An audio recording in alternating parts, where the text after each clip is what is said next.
Hello, you're welcome back to my channel. My name is Busola and this is Life Stories with Bussy.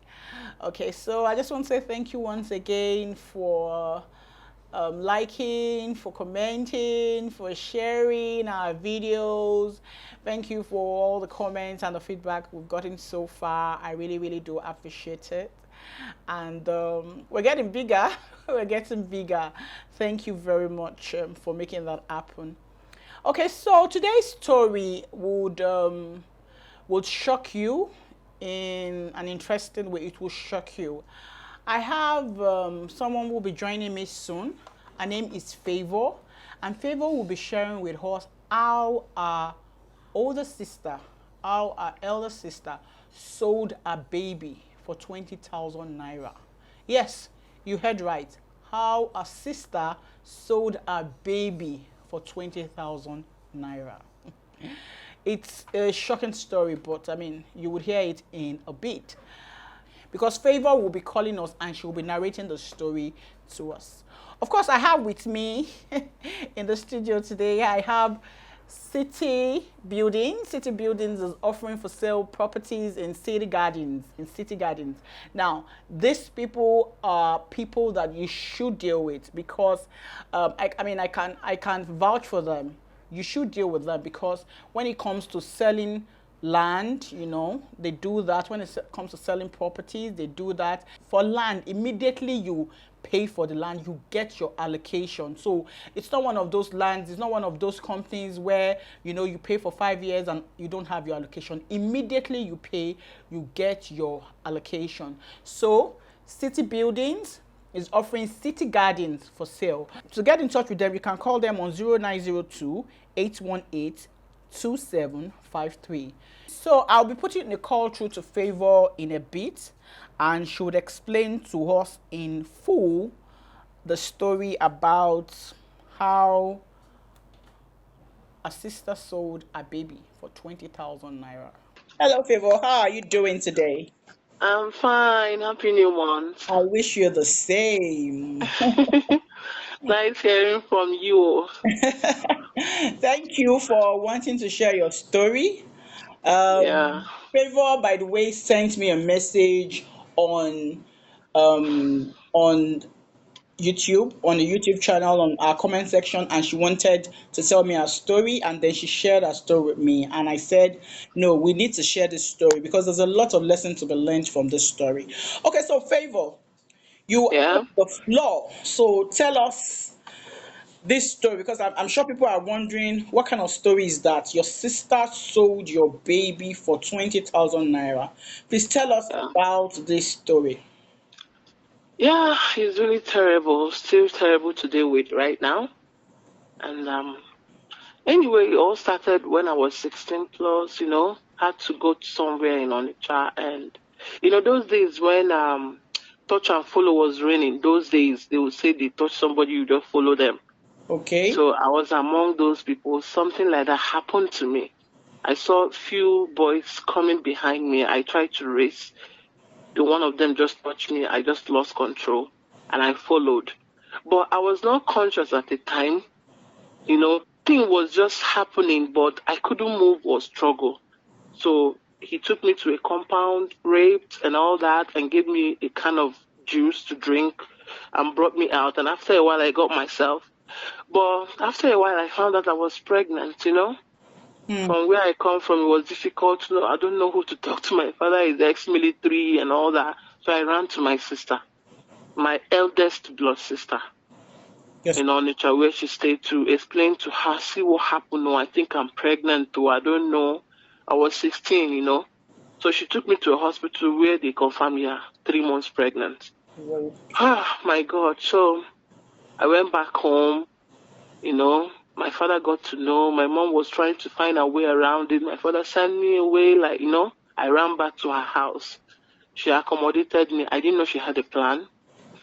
But along the line, she and my step elder sister took me somewhere in Onitsha Junction, somewhere like that, where they kept me. When we got there, I saw other ladies pregnant too. just like a little hall. They just use something like plank to cover the door, so nobody comes in or goes out. All our life was inside that place. You know, they used to give us beans, a lot of beans to eat, gari and all that. Sometimes we cook obona soup. So, but I noticed something there. They took me there when I was 8 months already. Okay. And every other lady that was there too, they are already heavy, you know. So I noticed something. When somebody gives birth, it's either they don't come back inside that place or they come back alone. You will not see baby. So I became curious and afraid. And it got to my turn on that fateful day. I think 17th of December 2003. It happened. Labor came, struggled through it. You know, before that time, I saw the couple that came in, you know. The woman was pregnant, you know. I thought it was a real pregnancy. They were just, you know, moving around, watching. I thought maybe after me, the woman will enter, you know. Like, and where they were taking our babies, you know, the delivery, just a small space. I struggled through it. I gave birth to was a baby boy. I had, what do they call it? I had tears, so they were suturing and cleaning the baby, but I was interested in the baby at that time.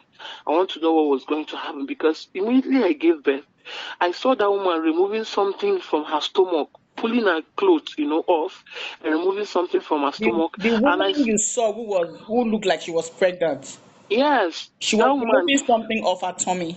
yes, she removed the Okay. agbada that she was wearing. Okay. And the husband quickly removed something at her back and they just removed the pregnancy. They removed I don't know whether it's cloth or balloon. I don't know what they tie, but they removed it.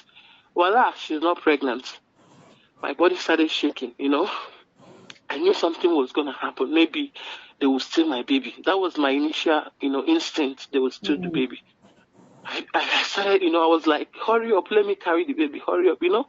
The woman that owns that place, she's a midwife or a big nurse in the Navy General Hospital, teaching hospital rather, because I used to hear people talk to her or call her, you know, when she's in the office in front of our own cabin. People will come and visit her, where is madam, where is our, you know, so I get to know where she worked. I never knew it was all planned though. So when I was hurrying, the woman was like, calm down now. What is your problem? I was like, I want to carry my baby. She said, wait, they were just delaying. At the end of the day, I noticed those couple rushing, hurrying, bringing out baby things, you know, bringing out things from the bag that they carry. The woman rubbed something on her face like powder or, you know, like brown powder to look, remove wig, you know. They were just preparing for something. I knew something was going to happen until they finished suturing and they handed me a paper over. I should sign. They With my handed you knowledge, a paper to sign. yes, the woman that owns that place. How old were you at that time? I just turned 17 because 17. this thing happened around March. I think I took it around March. I gave it December, something like that. Okay. And I turned 17 on the 15th of October, Okay. which means it started when I was 16 going to 17. Okay. Okay. Yeah, so they handed me paper over to sign, the woman herself, sorry. I said, no, I was not going to sign.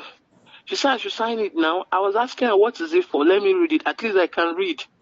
It looked as if it's a contract, but I don't really understand. I said, no, that I will not sign anything. My sister did not say I should sign it, so I'm waiting for my sister. She was so furious. You're wasting our time. Your sister know about it, this and that. I don't really understand. I now started dragging the baby with the lady that was holding the baby. Give me my baby. The woman was like, don't give her the baby. Sign this thing now. Why is this girl proving stubborn now? Eh? Why are you proving stubborn? I said I'm not signing anything till my sister come. That was how they called my sister. Before you know it, within 15 minutes or thereabouts, she comes. And she was like, what is wrong with you now? What is wrong? I said, sister, they are giving me paper to sign. They want to steal my baby. She was like, who would have accepted this baby now? I've already told Popsy and Momsy and everybody in the family that you gave birth to a baby girl. She died though. She died. I already told them since yesterday. Wait. I was like, You told your parents that you gave birth to a baby girl and the baby girl died. yes. And she said she had already told them as at yesterday. I gave birth like today. She said she had already told them since yesterday so that they will free me. I'll be normal to live my life and move on. I said, no, because I know Popsy will ask. He's angry. He will look for the child. Me too. I need the child. After all this suffering, no. He said, no way. What do I want? That she suffered by taking me in. She suffered by taking care of me from that 3 months to 8 months, and she brought me and paid. What do I mean? They should just bring the paper for her to sign. I was just there crying. She signed the paper, rah, rah, rah. In front of me, they counted money, 20,000 naira, 500 naira, and gave it to her. The woman 20,000 naira.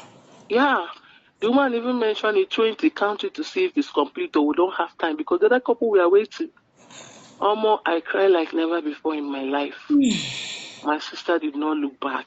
She collected the money and counted. And when she was counting, she was grumbling. The house we are staying, how do you think it was being paid for? Now that God used this one to do this in a hair, you're not supposed to be happy that I help you, take you in. Did anybody kill you? Nobody will even know. You just tell them the same story I told them, that the baby is a baby girl and he died. And you move on with your life. What is so difficult about it? Are you the first person? She just counted it and told the woman it's 20,000. She stood up immediately that she's going, they should clean me up tomorrow. I should be coming back home, that they will give me transport. She just stood up and left. She was walking. I was looking at her through that. I was looking. She was just walking and never looked back. I cried. I don't know whether to call her or I don't know who to call. When she was there, I saw those couple taking the child away. They just quickly wrap the baby in white stuff, carry, and they just go. I thought maybe my sister would change their mind, maybe to hurry and rush and carry the baby from them, or even, I don't know what happened. It just happened. Anyway, I'm sorry, ma'am. Okay. Sorry. Okay. Anyway, I went back to her house. I stayed. After some time, I couldn't bear the pain because I was there taking care of our 3 children. No school, nothing. I didn't do my WAEC because I was supposed to write WAEC when this thing happened. I didn't write anymore. She promised she would, get a form for me, DCE and all that. She didn't do that. I spent a few years with her. One day I got angry. I had to fight her to give me my baby. And she arranged boys to beat me in the street. After beating me, they just threw me out. That was how my life started. I had to journey, from one place to another, come to Lagos, then continue my life. And But this is your elder sister. my blood sister, my mother's first, in fact, my mother womb opener, she's the very first to come out from my mom. Sorry. Calm down, Favour. Just anytime I talk about it, it's difficult. I know, because you've told me this story before, and you are telling me again, and I feel bad. So I know how bad you would feel. So, did you tell your parents about this? Did you talk to them? Did you explain this to your parents? Yeah, something happened. I left for like 4-5 years. I didn't come back home. Nobody know where I was. Okay. I just struggled my way to Lagos. So when I made money, my dream was to go hustle, get money, come back to that place, fight and get my child back. So I started working, doing sales girl, doing many things. I saved up money. I returned home after 5 years. So when I came, it looked as if somebody who was lost came, My mom cried her eyes out that day. And my dad was already sick, He couldn't even recognize me at that point. It was so emotional that day. Then I told my mom everything that happened. My mom even confirmed to me that even when I was pregnant, she used to come to my sister's house. She would carry foodstuffs and everything through from village and come. My sister would chase her away and send her back, that she would not see me. So she didn't know this was the plan. She didn't even know I was in her house. She said she didn't know where I went to without knowing I was in the same house with her. I told them everything that happened. I'm back to look for my child. I saved up so much money, Sha. I started looking for this child. I went to that place, the Mbo Junction. There are a few changes, Sha. But I was able to recognize the street. I asked questions. Nobody was able to say they know where that woman passed to. She has moved out of her house, And that place, it seems somebody bought it and built something, because it confused me at a point. I started asking. There was one small, and the way they kept that place secret, people hardly know. Just based on contract and all that. I tried my best. Every day I'm on my way to that place looking for a clue, a source. You know, And I you tried. never could trace that woman, the woman that you said was a matron at that Inewi hospital. You couldn't trace her. I couldn't trace her anywhere in that place, even where she stays. I know that building because it's just a two building away from where we are. I had went there to go and do cleaning for her in her house once. I went to that house. They said they have moved out. They moved out a few years ago. They don't know where they moved to. I don't know her village. I only know she works at Newi, a teaching hospital. I don't know her name. I had only seen her face few times because she doesn't usually come inside that place. The Okay. way I marked her very well was that day of delivery. I get to see her very well. Well, So I don't know where to look for. I tried. So I faced my sister. You must provide my child. She denied it your sister a denied million it times. ever happened. A million times. Sometimes I feel maybe I'm going crazy. I call family meeting. I told them it's a do or die affair. She must carry me to that woman because I've tried my best looking for her. No clue. She should take me to the hospital where she met the woman. There must be a clue where you discuss with her. Who introduced you to her. I tried. The family call meeting, drag talk. My sister will shout and say that I'm lying after helping me that the baby died was a baby girl. I will roll on the floor, cry, shout. No, it's not true. People get mind though. After a while, they started advising me, move on, since, maybe her conscience will turn one day. She will say, okay. She didn't even apologize. She keep denying it. So this your sister is still alive and you have a relationship with her. It's a relationship. Who will have relationship with that kind of person? I fought her for many years. I cursed her that there was a day, the last meeting, I told them I will not come meeting again, but I must get my child before I die. I cursed her that I say your marriage will scatter. You will sell all your children, finish. The money will not be enough for you. You will not be in your husband's house. Lay a lot of courses. I left back to Lagos. So after a long time, we did not talk. People started advising me. She's going through a lot. Her husband left her. No way to take care of children. No school fees. No this. They're hungry. Talk to your sister now. It's not normal. My mom will even preach. My uncles, everybody. I had to go through a therapy to get my sense a little bit back to be able to call her. A lot of deliverance. They started taking me to deliverance after many years. Just to be able to forgive and talk to her, but I did not forgive her. It is simple. I just tried to accept the issues or accept whatever that happened. Maybe I will not, but I still have confidence I will see my child. I don't know. I trust. Okay, so you know what, Favour? Yeah, You know what? See, I am convinced that you will find your son. It I will pray. happen one day, and that day will be very soon. I am convinced that you will find him. I'm convinced that you'll find your son. I just I want pray. us to keep praying and trusting God. I know that one day somehow, you'll find this child. I pray. Yes. Thank you so much for sharing your story with us, Favor. I Thank you really very much. appreciate that you came out, to tell this story. And like I said, I know that one day this child would come. And when this child comes, I know that we would still tell that story, that, testimony, that happy ending on this program by God's grace. Amen. Amen. Thank you so, so much. I appreciate you Thank for you. taking the time out to do this. Thank you. Thank you for the opportunity, ma'am. Thank you Thank very you. much. That That was really a very painful story. And being a mother, I know how that hurts. It hurts because even though she has children now, she still feels that there's something missing. You know, they took a child away from her. They didn't even they didn't allow her time to bond with this child. They just took that child away from her. And so it hurts. So I might not exactly feel a pain the way she's feeling, but I know that as a mother, is something that is really, really painful. And this brings me to how I'm going to end today's program. Parents, I know that you do so much for your children. I know that you invest so much in them so that they can be better than you, so that they can have opportunities, they can have better opportunities and better prospects than you did at your time. I know all that. But please, if your child gets pregnant, I do not pray, but if it happens, please support this child.